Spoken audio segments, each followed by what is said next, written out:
Imagine you're walking through a forest. I'm guessing you're thinking of a collection of trees, what we foresters call a stand, with their rugged stems and their beautiful crowns. Yes, trees are the foundation of forests, but a forest is much more than what you see. And today, I want to change the way you think about forests. You see, underground there is this other world, a world of infinite biological pathways that connect trees and allow them to communicate, and allow the forest to behave as though it's a single organism. It might remind you of a sort of intelligence. How do I know this? Here's my story. I grew up in the forests of British Columbia. I used to lay on the forest floor and stare up at the tree crowns. They were giants. My grandfather was a giant too. He was a horse logger, and he used to selectively cut cedar poles from the inland rainforests. Grandpa taught me about the quiet and cohesive ways of the woods, and how my family was knit into it. So I followed in Grandpa's footsteps. He and I had this curiosity about forests. And my first big aha moment was at the outhouse by our lake. Our poor dog Jigs had slipped and fallen into the pit. So Grandpa ran up with his shovel to rescue the poor dog. He was down there swimming in the muck. But as Grandpa dug through that forest floor, I became fascinated with the roots. And under that, what I learned later was the white mycelium, and under that, the red and yellow mineral horizons. Eventually, Grandpa and I rescued the poor dog. But it was at that moment that I realized that that palette of roots and soil was really the foundation of the forest. And I wanted to know more, so I studied forestry. But soon I found myself working alongside the powerful people in charge of the commercial harvest. The extent of the clear-cutting was alarming, and I soon found myself conflicted by my part in it. Not only that, the spraying and hacking of the aspens and birches to make way for the more commercially valuable planted pines and firs was astounding. It seemed that nothing could stop this relentless industrial machine. So I went back to school, and I studied my other world.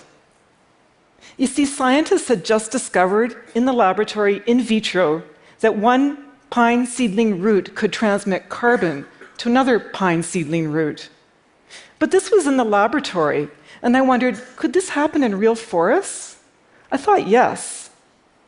Trees in real forests might also share information below ground. But this was really controversial, and some people thought I was crazy. And I had a really hard time getting research funding.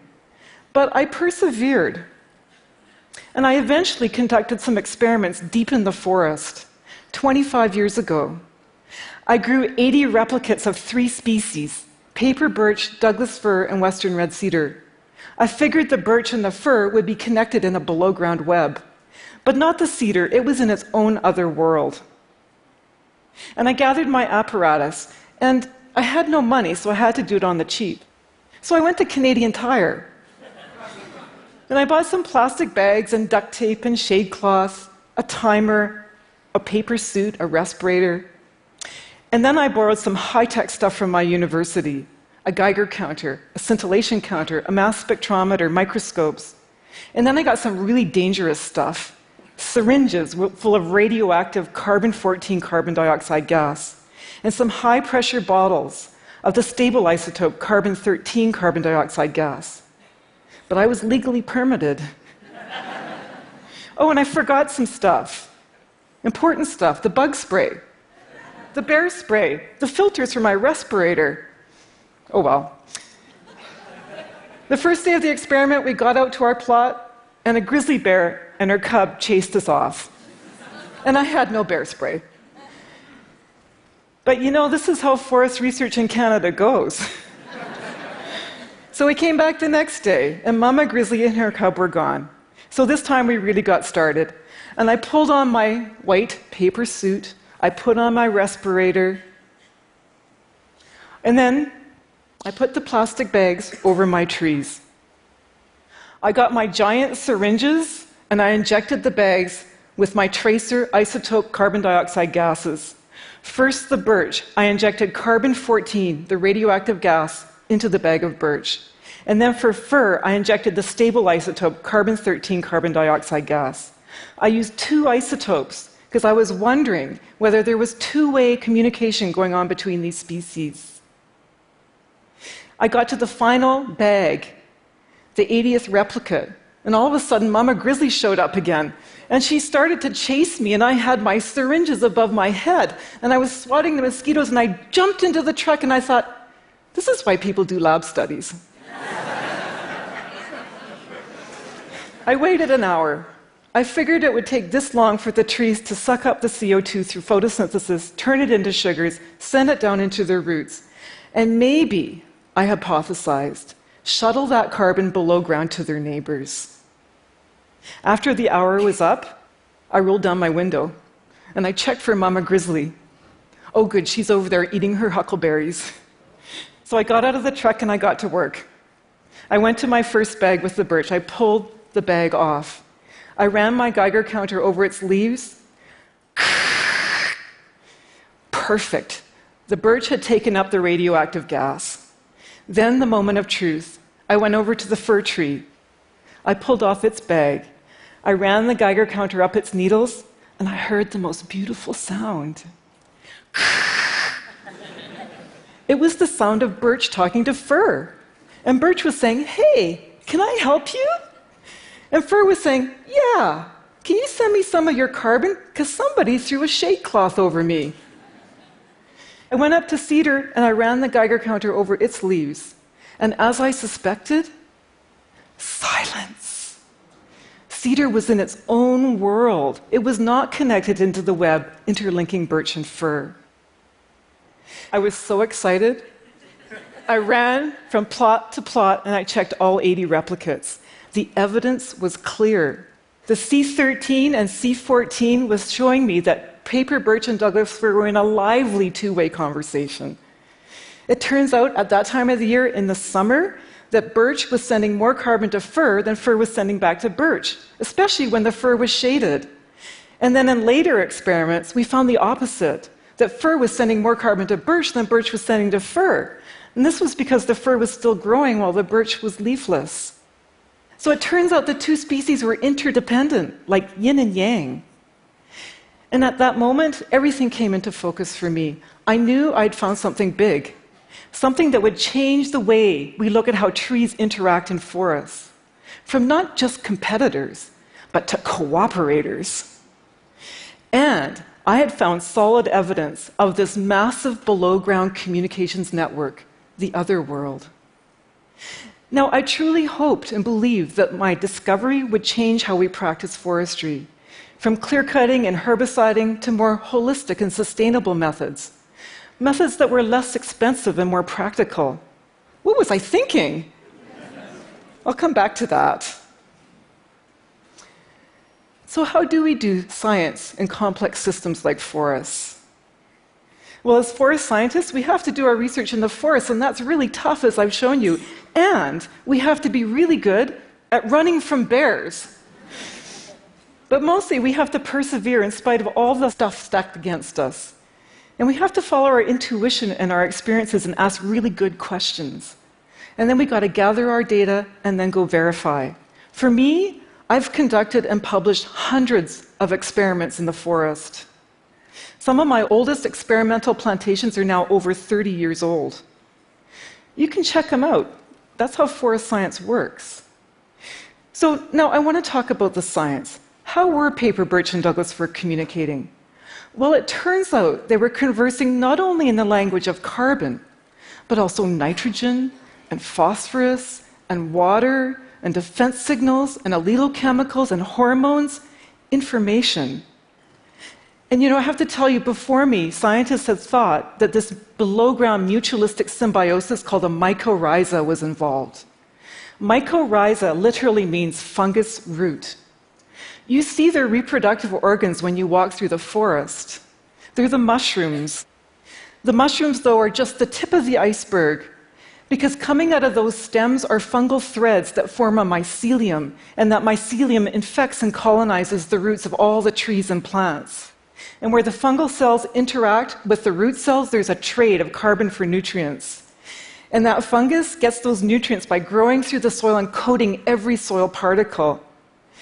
The web is so dense that there can be hundreds of kilometers of mycelium under a single footstep. And not only that, that mycelium connects different individuals in the forest. Individuals not only of the same species, but between species, like birch and fir. And it works kind of like the internet. You see, like all networks, mycorrhizal networks have nodes and links. We made this map by examining the short sequences of DNA of every tree and every fungal individual in a patch of Douglas fir forest. In this picture, the circles represent the Douglas fir, or the nodes, and the lines represent the interlinking fungal highways, or the links.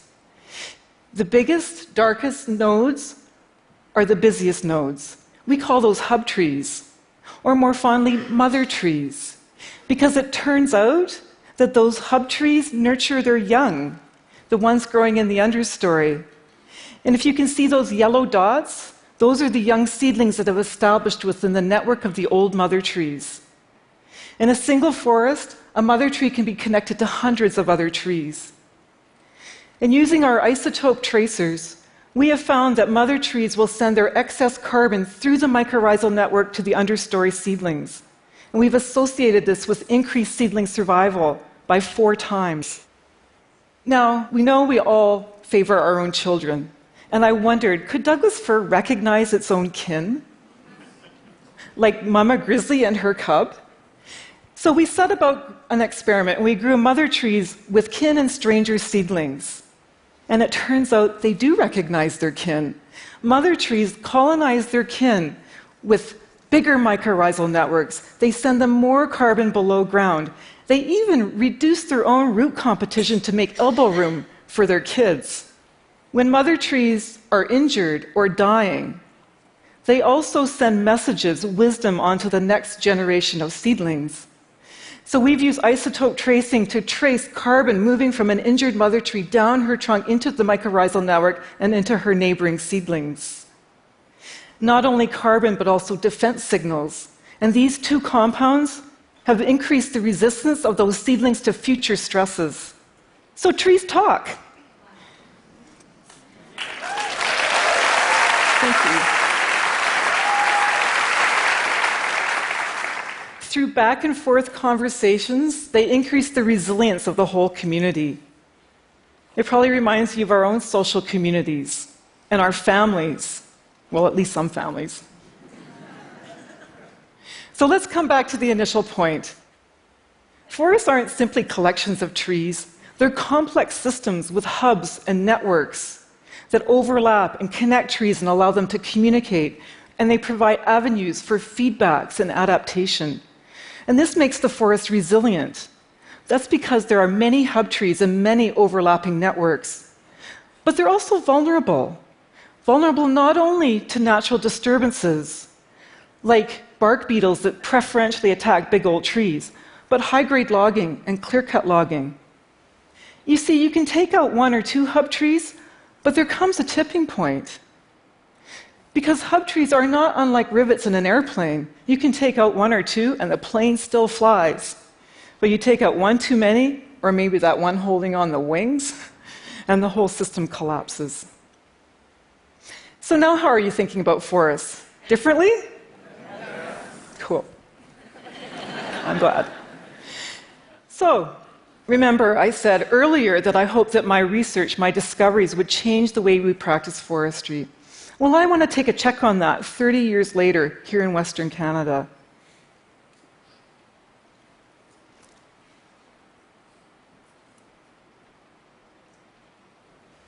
This is about 100 kilometers to the west of us, just on the border of Banff National Park. That's a lot of clear cuts. It's not so pristine. In 2014, the World Resources Institute reported that Canada, in the past decade, has had the highest forest disturbance rate of any country worldwide. And I bet you thought it was Brazil. In Canada, it's 3.6% per year. Now, by my estimation, that's about 4 times the rate that is sustainable. Now, massive disturbance at this scale is known to affect hydrological cycles, degrade wildlife habitat, and emit greenhouse gases back to the atmosphere, which creates more disturbance and more tree diebacks. Not only that, we're continuing to plant 1 or 2 species and weed out the aspens and birches. These simplified forests lack complexity, and they're really vulnerable to infections and bugs. And as climate changes, this is creating a perfect storm for extreme events like the massive mountain pine beetle outbreak that just swept across North America, or that mega fire in the last couple of months in Alberta. So I want to come back to my final question. Instead of weakening our forests, how can we reinforce them and help them deal with climate change? Well, you know, the great thing about forests as complex systems is they have enormous capacity to self-heal. In our recent experiments, we found with patch cutting and retention of hub trees and regeneration to a diversity of species and genes and genotypes, that these mycorrhizal networks, they recover really rapidly. So with this in mind, I want to leave you with 4 simple solutions. And we can't kid ourselves that these are too complicated to act on. First, we all need to get out in the forest.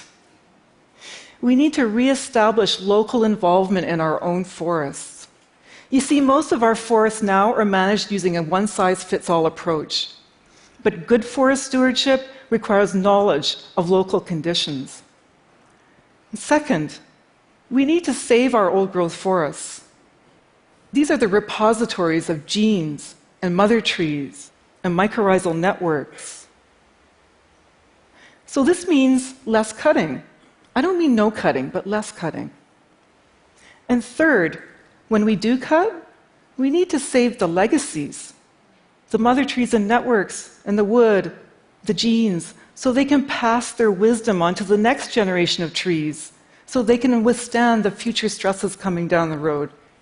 We need to be conservationists. And finally, fourthly and finally, we need to regenerate our forests with a diversity of species and genotypes and structures by planting and allowing natural regeneration. We have to give Mother Nature the tools she needs to use her intelligence to self-heal. And we need to remember that forests aren't just a bunch of trees competing with each other, they're super cooperators. So back to Jigs. Jigs' fall into the outhouse showed me this other world, and it changed my view of forests. I hope today to have changed how you think about forests. Thank you.